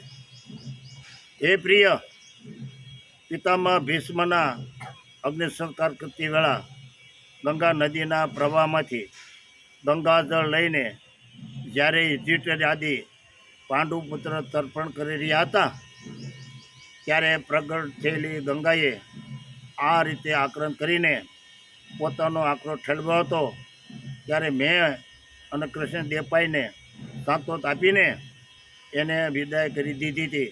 બસ આ છે તારા પ્રશ્નનો જવાબ. દેપાઈમાં વ્યાસ પણ હાજર હતા, એનો અગ્નિ સંસ્કાર કર્યો, પછી એનો આમ આપી કર્યો, ત્યારે કે એમ શાંતન મેં આપી. આ તારો જવાબ. જેમાં મેં જન્યાતા રૂપે દેવી ગંગાએ પિતામહ ભીષ્મના શુદ્ધ જીવનકાળ દરમિયાન 3 વાર અને છેલ્લે 4થી વાર એના મૃત્યુ કાળે મેં પ્રાગટ કરેલું કે મેં તને કંઈ બતાવ્યું. બોલો હવે કોઈને દેવ કન્યા ગંગા વિશે વધારે કાંઈ પૂછવું છે? આ તારો જવાબ હતો. ક્યારે કે કેટલી વાર મળ્યા, હું છું, આ મેં તને કહી દીધું. હવે ગંગાને માટે કોઈને કાંઈ પૂછવું છે? કૃષ્ણ કહે છે બોલો. આ જવાબ મેં ત્યારે સત્યભામાને કાપી દીધું. આટલું સાંભળ્યું નથી કે ક્યારની આવી તક રાહ જોઈ બેઠેલી પ્રભુની રાણી લક્ષ્મણા આટલું સાંભળ્યું તો પ્રભુ લક્ષ્મણા નામની રાણી હતી ને એ બોલે શું કહે છે. લક્ષ્મણાએ પ્રશ્ન પૂછવાની ઈચ્છા પ્રસિદ્ધ કરી. તે પ્રભુ દ્વારા પ્રત્યક્ષ મળી જતા હતી એટલે હિંમત એકઠી કરીને આજ બપોરની એના મનને સગડોળે સડાવી રહેલી એક શંકા તેણે આ પ્રમાણે અભ્યક્ત કરી દીધી. કથા સાંભળી કે બપોરે એને શંકા થઈ હતી, એ શંકાને સગડોળ સડી ગઈ હતી. હવે શંકા હું કહી દઉં કૃષ્ણની વાત કરો. ઉતાવળી થતી હતી પણ ત્યાંથી કવાય ને તમે કરાય. સ્વામી, દેવી ગંગા વિશે તો આજે એટલું બધું જાણવા મળી ગયું કે મને લાગે છે અમારામાંથી કોઈના મનમાં હવે દેવકન્યા ગંગા વિશે કાંઈ પણ પૂછવા જેવું રહ્યું નથી. અમારા બધાને જાણવામાં આવી ગયું. અમે જે પ્રશ્ન પૂછ્યો દેવકન્યા કેટલા વાર ભીષ્મ મને મળી એ જાણી ગયું. આટલું કહીને તેણે આજુબાજુ બિરાજેલી સર્વે રાણીઓ સામે નજર ફેરવી. લક્ષ્મણાએ બધી રાણીઓ જોયું અને તમામના મસ્તક બરાબર છે યથમાં હાલ્યા કે તરત જ તેણે આગળ વધાવ્યો. બધાય કે હા બરાબર છે. બધા હા પડી રાણીઓમાં જોઈએ કે વાંધો ને પૂછો.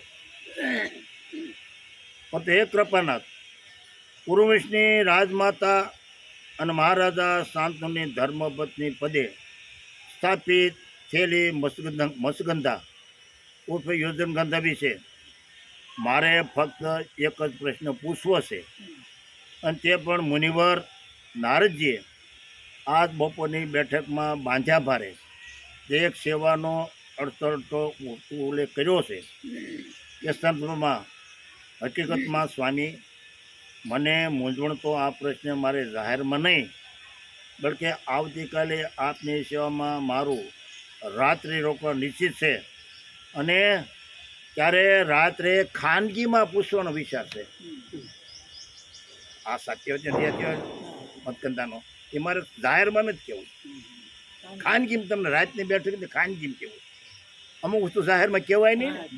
ગુપ્ત વસ્તુ અમુક હોય અમુક એ જાહેરમાં ન કહેવાય. એટલે લક્ષ્મણાએ શું કહ્યું કે મારે તો પૂછવા ખાનગીમાં. પરંતુ આજે સાંજે અમે ભોજન લઈને દેવી રૂક્ષ્મણીને ત્યાંથી બહાર નીકળ્યા ત્યાં રસ્તામાં આ સેવાવાળી વાત મારી જેમ અન્ય દેવીઓના મનમાં પણ ગૂંધવતી હતી. કહેતું નહોતું કોઈ, ગૂંધવું તો બધે નહોતું, પણ કહેવાની હિંમત કોઈકને હાલવી જોઈએ ને કે ભાઈ ગંગાની વાત તો સાંભળી પડે. આનું શું કે મતગંધાનું બધાને અમે રાણીઓને બધા ગમવું તો પણ કે કોણ કે તો ખુલાસો થાય. તેથી એ સૌની માંગણી લાગણીને માન આપીને હું અત્યારે જ આ પ્રશ્ન પૂછવાની હિંમત કરી રહી છું. શક્ય છે કે આપને કદાચ મારી અને અમારી સૌની આ પ્રશ્નજન્ય જિજ્ઞાસા અનઈચ્છા અને અજુકતું લાગશે તો ક્ષમા કરીને જો આપને આ સેવાનો જાહેરમાં સપોર્ટ કરવાનો વાંધો ન હોય તો અમારી આ અદમય જિજ્ઞાસા સંતુષ્ટ કરવાની કૃપા કરો. તમને ગમે કે ન ગમે, પણ અમારો વિચાર છે જો ન ગમે તો ન કરતા, અગર કરો. અમારો બધાનો વિચાર છે સાંભળવાનો. સમજ્યા? નારદજીના કહેવા પ્રમાણે કોઈ એક તપસ્વી ઋષિને આ મસ્ગંધાએ એક વિશિષ્ટ પ્રકારની સેવા પ્રદાન કરી, જેનાથી પ્રસન્ન થયેલા પહેલાં ઋષિવરે એના દેહમાંથી નીકળતી પહેલી માછલી જેવી દુર્ગંધાને પોતાના મંત્ર બળે દિવ્ય સુગંધમાં પરિવર્તન કરી દીધી. તો હે સ્વામી, હોડીને આ કાંઠેથી પહેલા કાંઠ લઈ જતા હતા રસ્તામાં આ મસ્ગંધાએ એવી રીતે કઈ વિશિષ્ટ પ્રકારની સેવા પહેલાં મુનિને પ્રદાન કરી કે જેને લીધે એ પોતે યોજનગંધાની યોજનાગંધ રહી ગઈ, અને છતાં એના દેહની સુગંધમાં રૂપાંતર થઈ ગઈ. આ અમારે જાણવું છે. સુગંધ એના દુર્ગંધ હતી, એણે હું સેવા કરી. હા, ઉડિયમભાઈ બહાર ઉતાર્યા તો એની દુર્ગંધ વહી ગઈ, સુગંધ આવી ગઈ. તો એ ઋષિએ સેવા શું કરી? જો આ એને શંકા પડી કે ભાઈ કંઈક કારણ હોવું જોઈએ. આ અમારે તમને પૂછવું. હવે એનો જવાબ કૃષ્ણ ભગવાન હું આપે. આ સેવા કરી એ જાહેરમાં કહેવાય નહીં. એ સેવા આપણે હવે ખબર છે ભાગવતમાં અમુક ગુપ્ત વાત રાખવી પડે ને. આ વાત ગુપ્ત જ છે, એટલે તમારે ગુપ્ત રહે ગુપ્તી કહો, સભામાં કહેવા નથી. એટલે હું તમને પૂછું. લક્ષ્મણ રાણીનો આ જિજ્ઞાસા જન્મ પ્રશ્ન પૂરો થયો નહોતો ત્યાં તો વાસુદેવ શ્રી કૃષ્ણે એટલા જોરથી અટાશે કર્યું કે કૃષ્ણ પ્રસાદના દિવાનખંડની દિવાલો ધ્રુજી ઉઠી. થોડી વાર પછી નિજ હાસ્યને માંડ રોકીને મુરલીધર ઘનશ્યામ બોલ્યા, ઓહો, તો આ વાત છે. નારદજીએ તો બાંધ્યા ભારે એમ કહ્યું, બાંધ્યા ભારે કહ્યું. હું છું તો નારદજીને ખબર હતી, પણ અમુક વાત જાહેરમાં ન કરાય.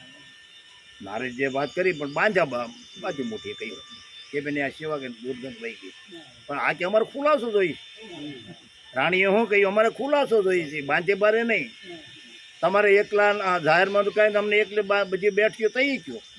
અમે આપણું કુટુંબ બેઠો હોય, સત્ય રાણીઓ થઈ આઠે બેઠી.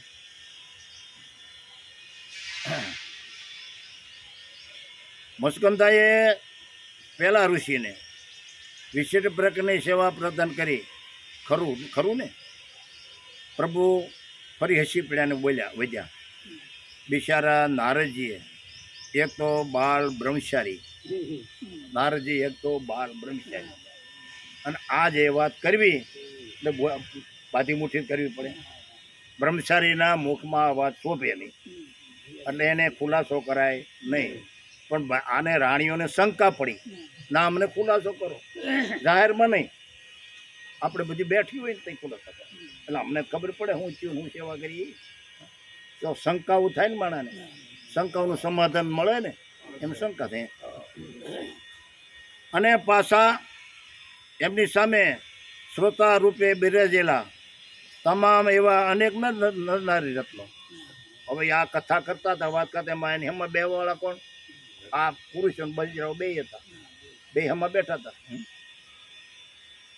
આ પરિસ્થિતિમાં બાંધ્યા ભારે પેલી સેવાનું રહસ્ય એવો વિવેકપૂર્વક અને મર્યાદા ટાળે નહીં તો બીજું કરે પણ કોણ શું? આ બાંધ્યા ભારે એને કહેવું પડે. આ બધા સમાજમાં કહેવાય નહીં તો એને કરવું હું, એટલે બાંધ્યા ભારે એને કહી દીધું. તો હવે તમારા સૌના મનમાં આ સેવા અંગે જે જિજ્ઞાસા જાગૃત થઈ છે તે હું સ્વયં તમને કહું તો એમાં કોઈ વિવેક ભંગ કે મર્યાદા ભંગ થતો નથી. હું જેમને કહું તમે બધું પટરાણી બેઠો એમાં કહું, સમાજમાં કહેવાય જેવું નથી. વિવેક મર્યાદા ભંગ થતો નથી. કેમ કે અહીં આપણે છે, બીજું કોઈ છે નહીં. કારણ કે તમે સ્ત્રી બધી મારી પટરાણી છે, હું છું, આપણે શું અહીં કોઈ બીજું છે નહીં. અને કદાચ સુખવટ કરું તો આમાં બીજું કોઈ સાંભળવા નથી. તમે બૈરો આપણે ઘરના સહી, છોકરાએ કોઈ નથી, આપણે સહી, બીજું કોઈ નથી. અને પતિ પત્નીના નાતે આપણે બધા જોડાયેલા છું. આપણે તમે 8 પટરાણીઓ અને હું પતિ, આપણે પતિ પત્નીના નાતે જોડાયેલી. એટલે અમુક ખાનગી વાત છે, પોતાના પતિ પત્નીની વારે કેવામાં કોઈ વાંધો નહીં. કૃષ્ણે શોખવટ કરી કે ભાવ તો બ્રહ્મચારી નારદજી વાત ખુલ્લી કરીએ કે નહીં. પછી આમાં સભા બેઠી હતી, માણસની બધી અસ્ત્રીપુરી બે બધાને શંકાઓ જાય ને, એટલે આપણા સિવાય બીજું કોઈ નથી. પતિ પત્નીના નાતે આપણે જોડાયેલા હોવાથી રહસ્ય ફોડ કરવામાં કોઈ ધર્મબાદ પણ મને નડતો નથી. આપણે પત્નીમાં ફોડ કરી દો, શોખવટ કરી દો, એમાં એ કંઈ નડે નહીં. આપણે સમજી લેવાનું બે માણાને.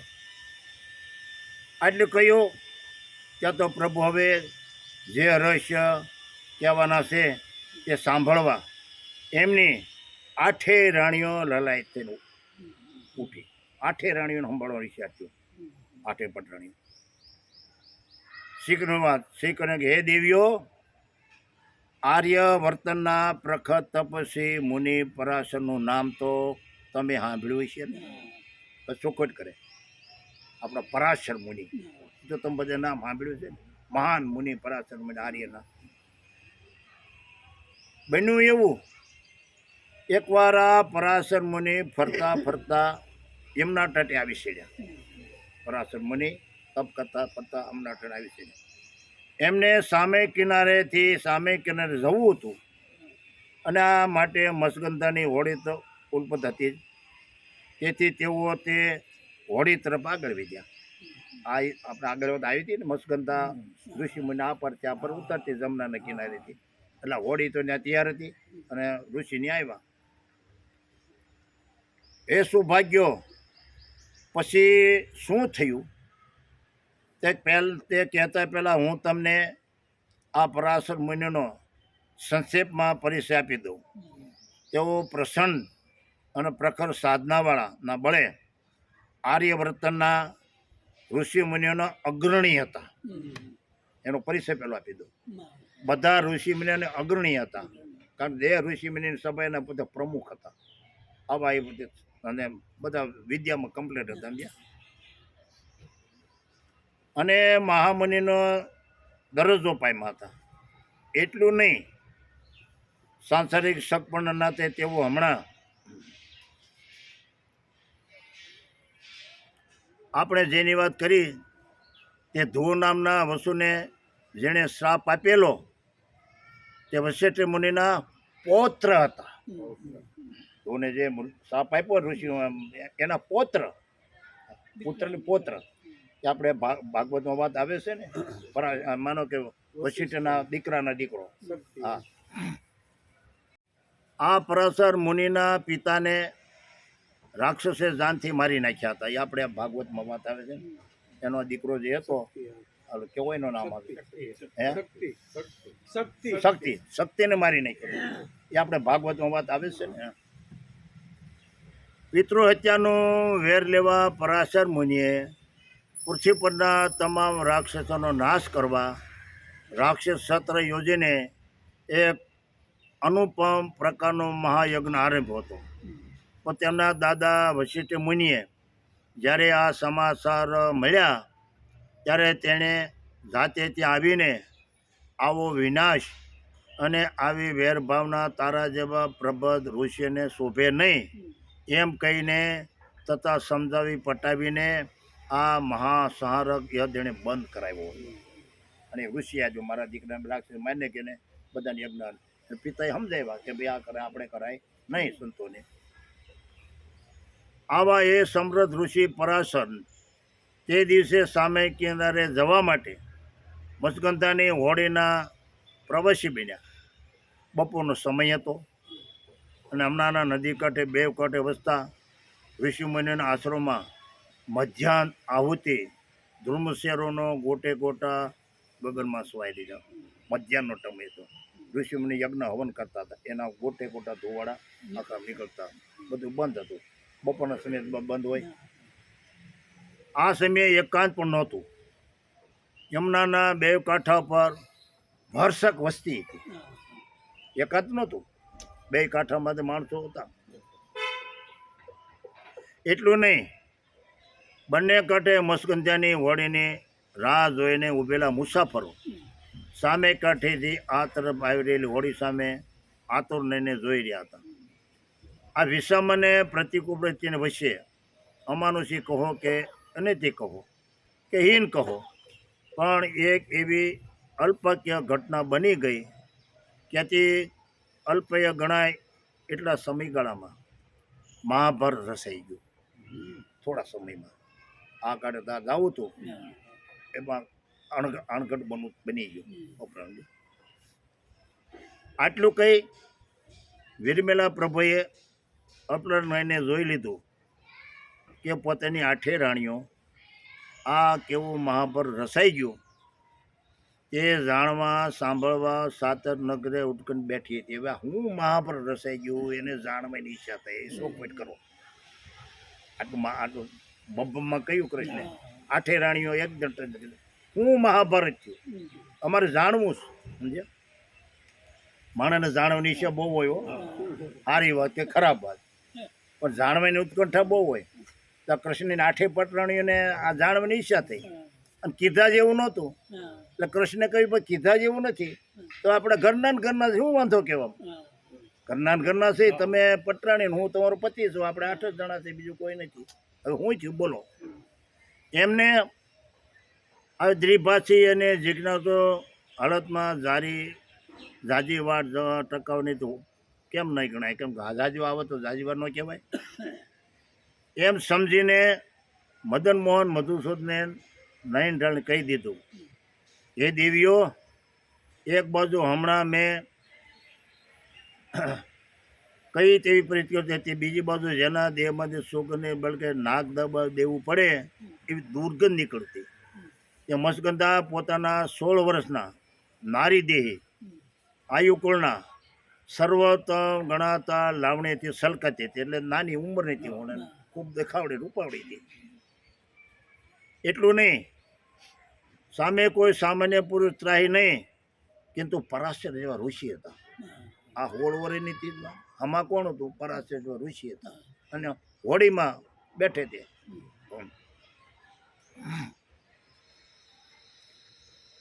અતિ સમૃદ્ધ ઋષિ યાત્રી રૂપે વિદ્યમાન હતા. ફળસ્વરૂપ લાકડાની હોળી જેવા રુદ્ર સ્થળે અને ગણિતના ક્ષણો પૂરી મુસાફરી કરી તો કન્યા મત્સ્યગંધાના દેહના અંગ અંગમાંથી નિરખતા રૂપ લાવણ્ય અને મદમસ્ત યૌવનથી પર થયેલા મુનિ સલિત થઈ ગયા, અને તેમને નદીના વચ્ચે જ મત્સ્યગંધા સમક્ષ કામ તૃપ્તિની કામના પ્રતિષ્ઠિત કરી. વચ્ચે ઘોડી ગઈ એટલે આ 16 વર્ષની દીકરી હતી. જો આ વસ્તુ છે ને, કામ વસ્તુ છે ને, એ તો બહુ ભયંકર છે ને. કોઈ ઋષિમુનિ હોય ને, એકાંત હોય એટલે માણસ તો ઋષિમુનિ હોય એને પણ આમાં થઈ જાય છે. આશ્ચર્યજનક બાબત ગણો કે પછી કોઈ અગમ્ય ઈશ્વર સંકેત ગણો, જે ગણો તે કોઈ ઈશ્વરની ઈચ્છા આવી છે, કોઈ આ ઘણી રીતે બન્યું હોય. પણ મત્સ્યગંધાએ ઋષિની કામેશને નકારી કે અવગણીની નહીં. ઉપરથી કદાચ તે પણ પ્રસન્ન થઈ ગઈ છે, કેમ કે મારા મતાનુસાર એક અણસમજુ અને અબૂત કન્યા જ્યારે પહેલી વાર આવી પરિસ્થિતિમાં મુકાઈ જાય ત્યારે સ્ત્રી સભા અનુસાર આ સમયે એનું લક્ષ્ય તો આવી માંગણી કરનાર પુરુષની કક્ષાએ ગણો કે ક્ષમતાએ એની સામે જે સ્થિતિ થઈ જોઈતી હતી, એ પરિણામે તેણે મનોમન ઋષિની માંગણીનો સ્વીકાર તો કર્યો, પરંતુ વાંધો ગણો કે વિરોધ આટલો દર્શાવ્યો છે. મહર્ષિ બેવ કાંઠેથી લોકો આપણે જોઈ રહ્યા છે, વળી નથી રાત નથી અંધારું, દિવસનો ખરો બપોરનો સમય છે. આમ કહીને તેણે કોઈ જોઈ જશે તો એટલા સંકોચ સાથે પોતાની સંમતિનો અણસાર આપી દીધો. રાત તો નથી, દિવસ છે, કોઈ જોઈ જાય તો આનું શું કરવું? ખરાબ થાય ને. પરાશર મુનિએ તરત કહી દીધું, હે કન્યા, તું સંકોચ તજી દે. મારા તપોબળથી હું નદીના બે કાંઠા પર ગાઢ ધુમ્મસ કરી દઈશ. ધુમ્મસ નથી દઉં બે કાંઠા ઉપર મારા મંત્રના બળથી. આપણે આ મેઘરો કહી છે ને, મેઘરો આવેલો તમને આગેરો કંઈ ન દેખાય. આ મને છે મેઘરો તેદનું આવતો હોય છે વિશ્વમાંનો આ નહીં, સમજ્યા? એટલું નહીં, સૂર્યની આડે પણ ગાઢ વાદળની જેમ સાયા રસી દઉં. એ થોડી વાર ક્ષણો પૂરતો અંધકાર થઈ જશે, પરિણામે કાંઠા પરના લોકો હોળીમાં શું થઈ રહ્યું છે એ કોઈ જોઈ શકીએ નહીં. મેઘરો તેદનું. અને પછી તો હે દેવીઓ, એમ જ થયું. ચારે બાજુ ગાઢ ધુમ્મસ રસાઈ ગયું અને ખરેખર બપોરના ઘનઘોર અંધકાર સવાઈ ગયો. બસ વાત પતી ગઈ. એ થવાનું તે થઈ ગયું. પેલી નિર્બળ ગણો કે વાસનાયુક્ત ગણો, પણ ગણતરીની ક્ષણોમાં શુભ સાત પછું થઈ ગયું. તે બનવું હતું બની ગયું. હવે મત્સ્યગંધા દ્વારા હંકારતી હોળી ફરી પાછી સામે કાંઠે જવા માટે આગળ વધવા લાગી. પરંતુ ત્યારે હવે જેની સૂઝબૂઝ ઠેકાણે આવી ગઈ હતી એ પેલી કન્યાએ ગભરાયેલી હાલતમાં કહી દીધું, મુનિવર, હવે હું મારા બાપને ઘેરે સી રીતે જાઉં? કારણ કે લગ્ન થયા નહોતા, મારા બાપને કેમ કઈ રીતે જવું? અણઘડતું થઈ ગયું પૂછીને એને થોડી ભાન આવી. કુમારિકા હતી ત્યાં સુધી તો મા બાપનું ઘર મારું આશ્રય સ્થાન હતું. કુંવારી હોય ત્યાંથી પોતાના મા બાપના આશ્રયમાં રહેવું પડે ને, કારણ કે મા બાપનું સ્થાને રહેવું પડે કુંવારી ત્યાં છે. પણ હવે હું કુંવારી કન્યા રહી નથી. હવે હું કુંવારી નથી રહી. મારી કોમરીનો તો તમે ભંગ કરી દીધો. હવે તમે કહો હું ક્યાં જાઉં અને શું કરું? કહીને તે રડવા લાગી. હવે મારા પિતાને ઘેરે જવાય નહીં, મારી કુમારી રહી નથી, મારે શું કરવું? રડવા લાગી.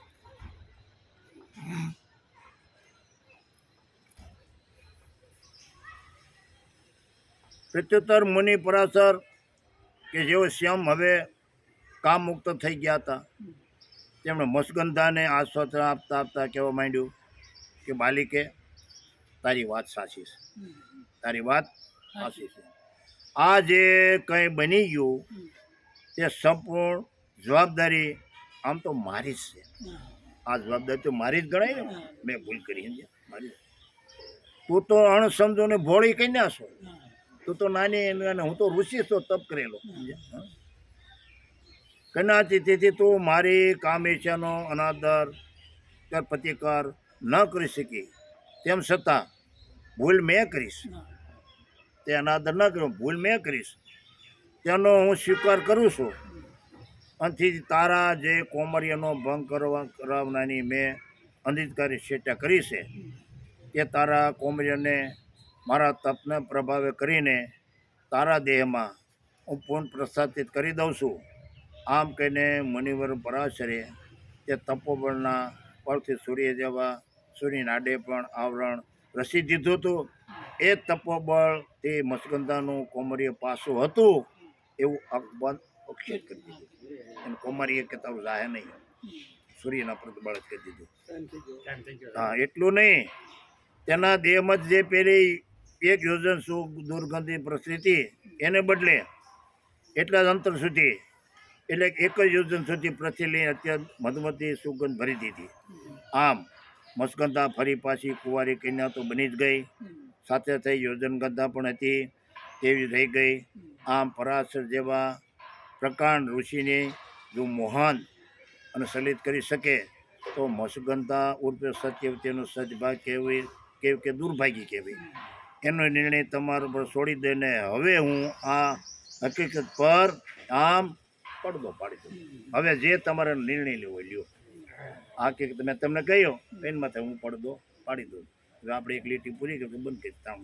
પરંતુ ત્યાર પછી શું થયું તે વ્રતાંત મારા જેવા કોઈ જાણે છે, તેથી ચાલો આજે એ પણ તમને અતિ સંતોષ કહી દઉં. બન્યું એવું કે કોળ કર્મે મસ્કંધાએ અથા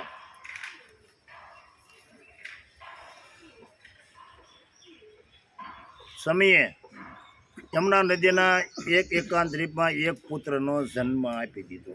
આ વ્યાસ એનો જન્મ આપી દીધો. પૂરો ટાઈમ થઈ ગયો ને. હવે આ વાત આગળથી આપણો સમય આવશે ત્યારે કરશું. મસ્કંધા